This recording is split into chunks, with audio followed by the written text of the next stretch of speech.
Welcome to the Extra Pass podcast presented by Melbourne United. I'm your host, Ben Hopkins, joined as always by my co-host, Adam Ballinger. Balls, how are you? I'm super excited for my segment, and it's a great weekend. I'm happy to be here. You do love you love a bit of me time. I think about it all week. Finally, it's here. I can just have my own podium and just talk. Well, you'd be pretty flat then because it's not just you and I. We've actually got a guest. It's our first ever two-time guest. It's, by the look of his mug, is it Australia's best dad, world's best dad? World's best dad? Congratulations. Rhys Carter, how are you? I'm great, mate. Yeah, honoured to be the first two-time guest. Must mean I was the best guest so far. Yeah, you're like our third host, basically. Yeah, big numbers on the Rhys Carter episode. Everyone was pretty flat because you were ready to take on the professor when he was down here, but he'd done his hammy or something. Yeah, did you let Ben know that I'm here trialing to take over from him and be you and I run the podcast? Does he know that yet? That's backdoor stuff. He's not supposed to know. Sorry, Ben, I didn't.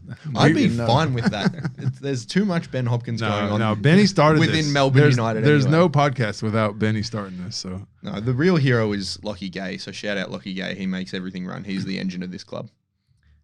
Rhys, how are you? 2 wins from round 3. Got to feel good. Yeah, great vibe coming into the building this morning. Always tough to go to Perth and the travel and the time change and then coming back and getting the second one against Brisbane, which for 3 quarters was our best performance of the year, and then the last little 5 minutes where they had nothing to lose at that point, and we were maybe tired and ran a few guys a few too many minutes, and they made a run at us, but overall a huge weekend. Yeah, we've got a good record over in Perth. We've just seemed to go over there and get wins in the last 5 years. So, we went in confident, but they got a lot of talent. So, really happy to come out of that one with a win. And then, Brisbane our boy Schuler's done a great job of turning that thing around, and they got a really strong brand that he's kind of stamped his brand on them. And you can see they're tough. They play D. They, are to be reckoned with. So it was a good double. Yeah, can you talk a bit about Perth? I was on the trip, as Balls mentioned. I wasn't. I was here at home down the fort, doing the dishes, wishing I was in Perth with playing frisbee and all that fun stuff you do in Perth. The time change you do feel it. It's something that I had never been to Perth, never been to Perth, so I'd never really felt it, but you do feel it, and I'm not even playing a game of basketball. So what's that like going in, and I guess, does it feel a little bit different, especially when you go over and get a big W there? Yeah, it does. It's the first day you arrive, you go to dinner and it's like, it's 6:30. Like, hang on, why is my wife texting me good night? It's like, it's 9:30 back home. It's like, we just got to dinner. And so the time kind of I am tired, but it's like, well, we play at 7:30 tomorrow night or 6:30 or whatever the local time is. It's like, we got to stay up till at least 9 or 10. You can't just go to bed because you're tired at 8 o'clock and it's 11 back home. So try and stay up, and then, you kind of wake up and it's 4 a.m. You got to make yourself go back to sleep a little bit. And, and obviously then you got the crowd, always pretty close to full over there. They get right into it, and, they make a run, and that thing gets pretty loud. So, really tough. It was fun. We had Rob Lowe before the game. We were just talking about what we think of the game, and a few guys just threw to some guys, and Rob's like, it's such a loud crowd over here, and, they really get behind them, but there's nothing better than the silence of the crowd here when they know they can't win anymore. And it was like that, 50 seconds left, and we get out by like 7 or 8, and we finally got, I think, to 9 even. And Rob just stands up on the bench. He's like, "Can you hear it? Can you hear it?" And you could hear a pin drop in that place. And that was the moment I think the whole crowd realized that they couldn't get us. And that feeling is really good. Yeah, sorry, you go, Balls. Sorry, it was a late drop in by me. Thanks for helping me out. But those are the moments, like when you look back on a season and when you're traveling with the team, and like the special, like the things that you don't necessarily think about as you won a game, but like the special moments of that last 10 seconds, and also in the locker room after that, the 30 minutes in the locker room with just you and your buddies who went on the road and got a win in the aquarium. They call it the aquarium in Perth. Isn't it weird that they have blue seats to the top? Don't you think that's a little weird? It does look a little like an aquarium. It's all blue. You've never seen it before, have you? No, and when I walked in, I was like, this would be cool for Melbourne United, the amount of blue that's everywhere. It's all blue. It doesn't make a ton of sense. They didn't ask me about when they built it. But I didn't consult you. Yeah, it is. It crazy. is an intimidating place to play. But the blue, I don't know why. I don't know why you go blue. I mean, it's not specifically built for the Wildcats as much as they are the main tenant. Yeah, but It's it like- seems it's an like entertainment maybe a neutral, center maybe and- gray. Like I don't Yeah. know, blue. It's overwhelming. Imagine walking into an all bright. grey Yeah. arena. I'm trying to think of arenas now. What most of them are like Ours is a little black. grey. Yeah, Yeah, yeah. actually, It's yeah, like you're very right. Yeah. Yeah, no, but it's a nice arena. They fill it pretty well. It and does it's get loud. always, yeah, it gets loud. They get that like the fourth quarter. They start the Wolf Mother music. It's like, dun, dun. Yeah. It's like, and you have to score because they don't stop until you do. And so if you just get that bucket and just shut them up a little bit, then things feel a little bit better. Well, one of the things. Thanks for letting me talk, Ben. Oh, my pleasure. I want you to talk more. I try. Okay, go ahead. Keep going. Oh, thank you. Thanks for letting me talk balls. One of the things that it had to have feel good, especially for LT going back there and, second or third play of the game, cuts down that lane, big dunk, and he's like half the crowd is silent because they're like, man, this sucks. And the other half of the crowd is just booing the crap out of him. But how much did it mean to go out there? And as much as it's obviously a team victory, but to get that win for him, for Chansey, for KB, all these guys that are Perth guys, WA guys, to go back and get that win for them.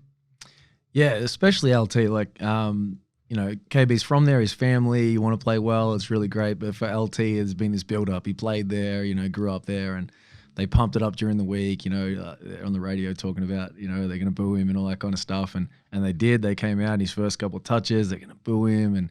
And, we were all like really, just behind him and trying to, just be aggressive, go out there. And when he just got that first dunk, like I try and stay pretty calm and calculated on the bench, trying to just make sure I'm tracking what's happening. No one was calm in that moment. I think my toes crossed the line onto the court because I was just up and screaming. And then when he got the second dunk and like the putback and again, I was like up screaming. The whole bench was up screaming, get him LT, like the whole group was behind him. And it was just so great to see. He shut a lot of people up. So that was good fun. Probably everybody's screaming except LT. He's like so nonchalant in everything he does. It's like I guy. think he grinned. Oh, did he? A little grin. He's the one guy who's not celebrating. He dunks so easily. I mean, like Ariel dunks easily, but he's also 7'1". It just like it just takes no effort. Like he'll do a Euro step, slow Euro step, and then he's up and dunking two hands like at the elbows or at the rim. I'm very jealous of that. But his face doesn't change at all. He's just bored. He looks so bored. That is too easy. Well, you know who? Just a quick tangent. You know who's dunking easy is the new man, freshman at Michigan State, Cohen Carr.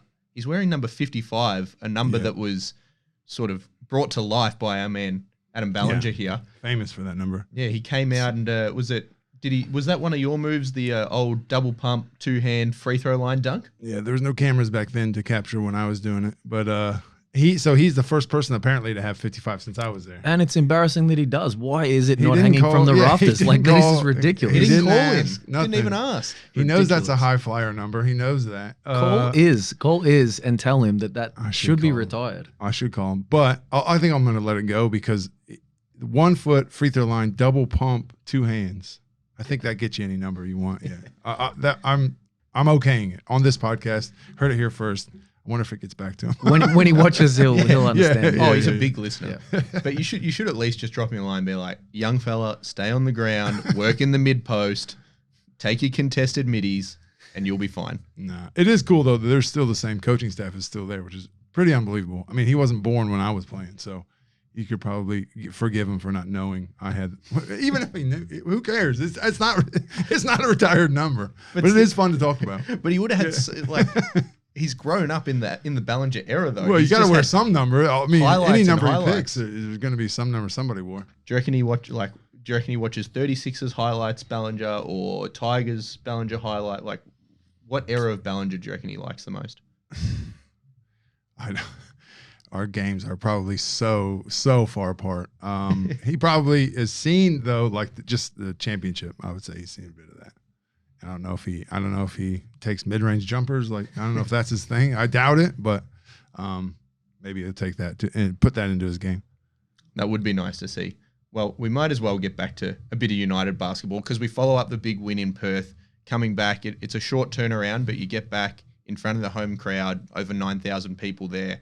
And like you said, a pretty elite performance up until, some lapses in that fourth quarter. But when you go through the first 3 quarters and you allow, 45 points in 3 quarters, how did you see the team just clicking and sort of firing on all cylinders? Yeah, it was impressive. Obviously, we didn't have a practice in between the Perth game and the Brisbane game, and so it was like at the lounge, in Perth, coming back out. It's like, all right, you guys are going home today. There's no practice, so here is a 15-minute kind of meeting for me to show Brisbane. Brisbane was my scout game, and so I had to sit there and just like roll through. We want to guard this set this way. We're in this coverage, and then just throw it online and hope they go home and watch it again and kind of go over what we want the game plan to look like defensively, and came out like really on point with it. Like, guys were locked in. I mean, Shirley was just back to like the whole weekend, both over in Perth on Bryce and then again on Sobey on Sunday. And so like just, having Shirley and Daly just lead that, defense from the top. They're the point guards. They pick up the ball. They guard the best guard on every team, and they just did a great kind of double team job on both those guys this week. And just, the scout was on point. Guys just got it done with no practice, no, real preparation time. It was just like show it in video, talk about it, and just ticked it off. And we had them at 39 points, a minute or 2 left in the third quarter. I was like, this is wild. I haven't seen anything. And then we gave up 2 offensive rebounds for threes in the last like minute or 2 of the third and got them to 45. And it was almost like we were mad about it. It's like, well, they're still 45 after 3 quarters. The guys are going pretty well. So it's a good effort. It's a great effort on the back-to-back from Perth. So we were really happy. Obviously, the end of the game, a couple of turnovers. I mean, a couple of guys we played. Shea, we played him the whole fourth quarter, and he's cooked. He's come back from Perth. He's big weekend, and he's got to be the one getting double teamed in the backcourt and pressed and everything. And he said that one time when his shoe came off today, he's like, when my shoe came off, I was cooked. Couldn't get it back on. I was trying to go as slow as I could for a rest. And like, he was done. But we almost had our young guys in there to close the game. And then it was like, oh, hang on, now now they're really pushing us, and they didn't give up. Credit to them. I quick chat to Schuler today, and I was like, man, those boys are not giving up. Like, they're same against Sydney, down big, and just came out firing to close the game. And they're tough. They don't quit. So it was a good win, but the last little hiccup at the end there, we can forgive the boys a little bit.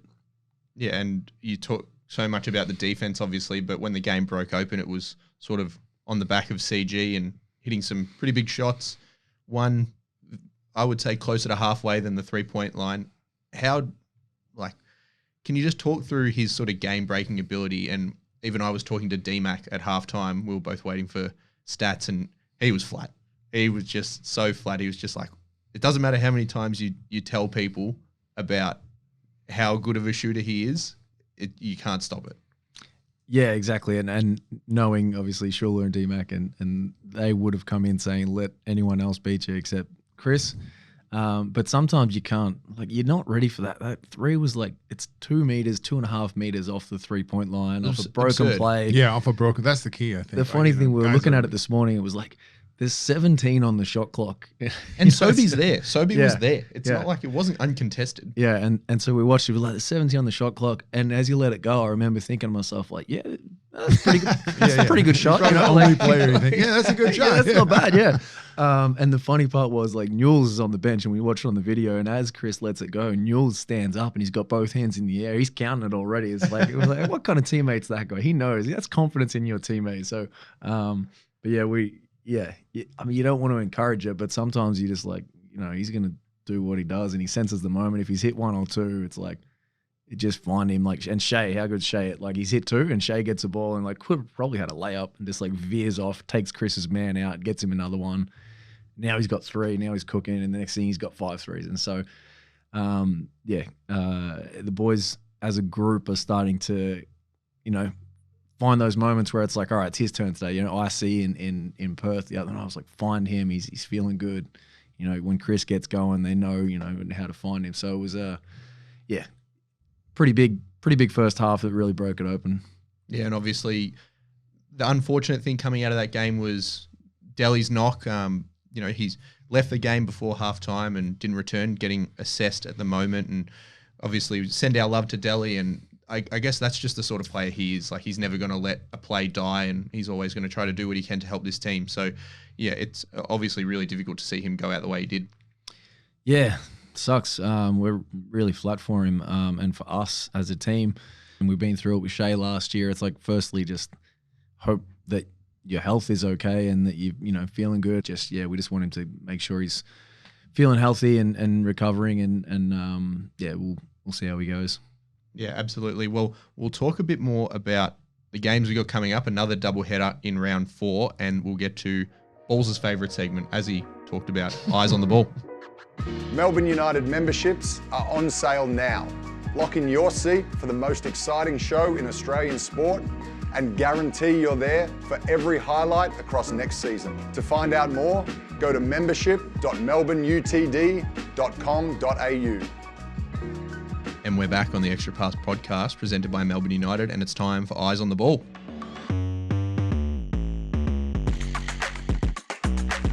Finally, jeez. I've been waiting all day for it, to be honest. Well, Rhys is over here, blah, blah, blah, blah, blah. Let's get to my segment. First off, shout out to, I had a few people yell out balls at the game. I think they only know that's my name because of the podcast. Oh, really? Or nickname. It's not my God-given name. Balls Ballinger. Yeah. And I had like 4 or 5 people say they listened to the podcast at the game, just this last game. So we're picking up momentum. I'm always surprised. I always forget people are out there actually listening. But there are. We got our fans. No one says anything to me.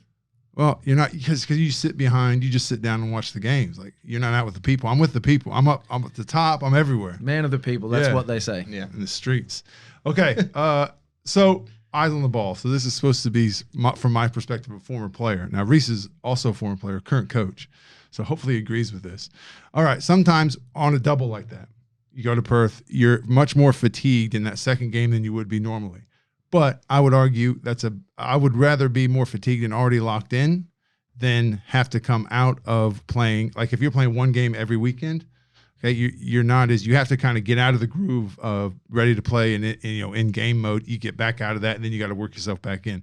I always felt the second day of a double was kind of like all bets are off. It felt good going in. You're more tired, but always locked in. Like, I've already played a game. I'm already in game mode. I don't have to do much. Like, I always had a game day routine, but the second day, routine went out the window because I already knew I was ready to play. But you got to balance that with a fatigue factor. But I would have rather. Let's see here. That's kind of a weird thing to say. I don't know if I'd rather always play on a second day. But it just felt like, yeah, you're more tired, but the guys are locked in. I think you talk about the scout. It was only a 15-minute scout. Usually you'd have a whole week leading into a game, but I don't think you're as worried about our guys aren't going to be ready to play because you've been together for a weekend. You're coming in on a high from a win before that. And I don't know. Sometimes you don't need much prep if you're already ready to go. Just locked in. Locked in, yeah. I like it, and it checks out. Story checks out. We've had success on the back end of back end of doubles. We've had some success. It's not 100%, but yeah, I like it. Thanks. I like it, and I agree. I think like you've got that, the game touch. Like, you've had some shots. Yeah, it's like it's hard to explain too. I told you it's a tough segment. It's a tough segment. Yeah, very, but high level analysis. I love it. Thank you. I think for me, it's like everyone would much rather play 2 games in a week and only have to practice twice.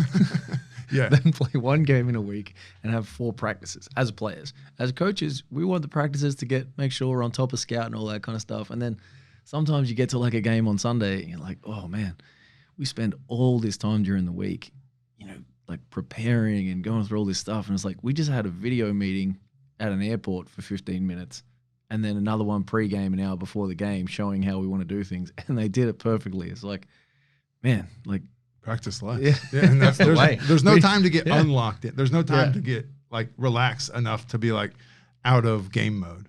Any of the players listening to this will be like, yes, I like it. Yeah, I don't want to say too much, but no, it's one of those things like, it's fun to play games, right? And the guys are locked in. They love it. Like, it's like, all right, we're on a double weekend. We've got to lock in. You know that it's kind of challenging, and it's like, it's not just like, oh, we had a nice week of practice. I'm feeling fresh. I'm feeling good. I'm coming in. I know I'll just work my way into this one or anything. It's like, no, we're on the grind. We've been traveling, but we've got to come ready. And yeah, game intensity's kind of there. Yeah, there's no time to overthink it. You just got to play, I guess. Well, I guess that potentially bodes well for not just this round, but the round after. We got 2 more back-to-back weekends. This weekend, obviously, Friday in the Gong against the Hawks, then back at home for the multicultural game. I guess let's start on Friday with the Hawks. They've had an up-and-down start to the year. They've challenged us in the past, especially last year, and I think the year before that as well. But can you talk to us about, what are the important things to tick off heading into that game? Yeah, they're a talented unit. Like, they've got some high level scoring there.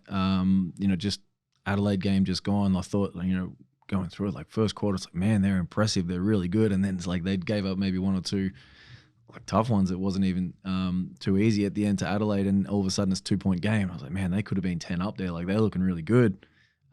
Second half, same thing. I was like, oh, they're hitting their straps. This is a good team. They're gonna win this maybe. And Adelaide, Flowers came out and you really cooked in the fourth, and they didn't get it, but they're really showing signs that they got some guys like Clark, who's been, he had some injuries and sickness and stuff in the preseason, I believe, and started slow, but like this guy's been in the NBA and he hit shots against Adelaide, and it's like, oh, there he is. There's that guy that, I know Jacob well, their coach, and he was pretty high on him, and you can see why now. So we've got to really come in their building. They're definitely capable of taking some wins, so we've got to come in pretty locked in, and same thing, that mentality we had this week of like, all right, it's a double, we're coming in and we're ready to go. Yeah, absolutely. And then you move on from that, and then you come back to obviously another huge game being the multicultural game. What does that mean, or is that something that's discussed as we head towards this game, being that, it is such an important round to the club to celebrate the diversity within the city that we play, within Melbourne, which is obviously such a multicultural and such a diverse city? Yeah, for sure. And it's like every year we've done it now, it's been like a real, like, guys love having like their culture celebrated on the jersey and everything. And it's like we try and go out of our way to, have guys speak about where they're from. And on the first year we did it, we were away. It was like, go around the room, just like, all right, what's your background, your family background? And, like little things you didn't know, even like CG, Irish family, and, all these kind of things. And then just like guys sharing a little bit about their culture and where they're from. And we're trying to have multicultural barbecue this week, where a few guys are going to make some foods from there. Oh, yummy. Who's from their grill? Family heritage. We'll see Wednesday. I don't know the details, but Treno's all over it. Trent Houghton's